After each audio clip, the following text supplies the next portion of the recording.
Naman eh. Yung una na eh. Pangalawa naman. Panginoon, maraming po salamat sa libong ito, sa oras na ito, Ama. Sapagkat patuloy kaming sumasamba, nagpupuri sa iyo, Panginoon. Kulang ang isang araw para sa buhay namin na inutang namin sa iyo, Panginoon. Ako po nagkapasalamat sa Panginoon sapagkat sa gawain ng Panginoon, naiiwas ako dun sa mga mababait ng barkada na totoo lang, sa Panginoon kasi, talagang iiwanan mo yung mga barkada mong nalaman mo ng katotohanan. Iiwanan mo kasi bakit ka mo. Ang Espiritu kasi, labas sa sanlibutan. Pag ang sanlibutan ay tumatawag sa iyo, at alam mong gawain sa sanlibutan yan, kapatid, wala dyan. Wala dyan ang gawain ng Panginoon. Kontra yan eh. Kailangan nandito ka sa gawain ng Panginoon.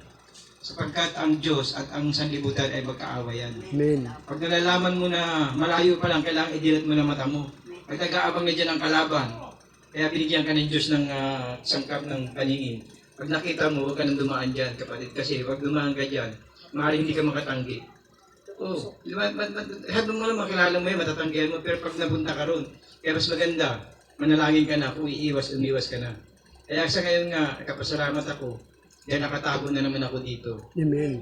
Pagkat kung nandun ako sa bahay, kaya pupuntahan ako ng aking mga kaibigan na kapagay, sa ngayon nararamdaman nila na lumalayo na ako. Kaya ako sa Panginoon maraming mawawala sa iyo na dati mong kaibigan. Pero kung sasama sila sa atin, mas maganda. Amen. Kasi hindi nila nakikita sa atin ng Panginoon. Kasi bihira yung nakikita ng Diyos eh. Kaya nga kahit doon sa paliwanag, maraming nagsasalita na hindi na unawaan ng salita. Subalit, ang gawain ng Panginoon ay Wala po si Mami Loisa. Espiritu ng Diyos patuloy na sumusulite sa ating mga alagad, Uma, punta rito. sa ating mga pinagpala. Pasok kayo. Kaya Panginoon, maraming salamat sa hapong ito, sa ating mga kapitbahay. Inibita po namin kayo rito. Damhin ninyo ang Dito ba kayo? pasensya ng Panginoon sa ating O, dito na kami. Maraming salamat, kapatid. Dito na tayo.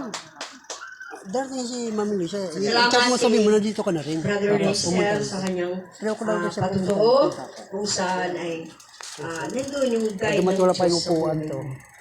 Nagpapatuloy. Sino pa? Brother. Salamat ka kay Salamat. Siyempre, ilan lang tayo rito.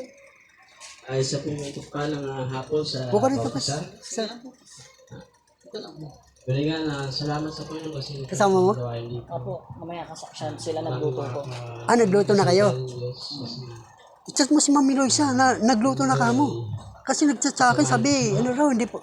Hindi sila nagtagpo. Sabi mo kamo, nakapagluto na. Opo, alam niya na po. Alam niya, chinat mo na?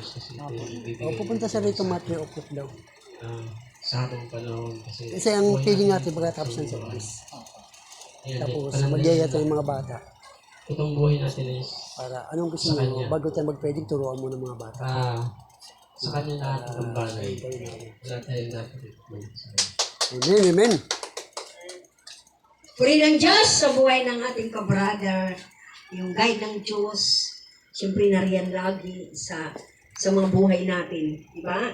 Kaya mapalad ka, kapatid, kung bakit ka tinawag ng Diyos dahil may gagawin ang Diyos sa buhay mo. Hindi mo lang kasi ito nakikita, di ba? Kaya ang Diyos talaga, pag nagbigay yan, totoo yan, at saka hindi, talaga yan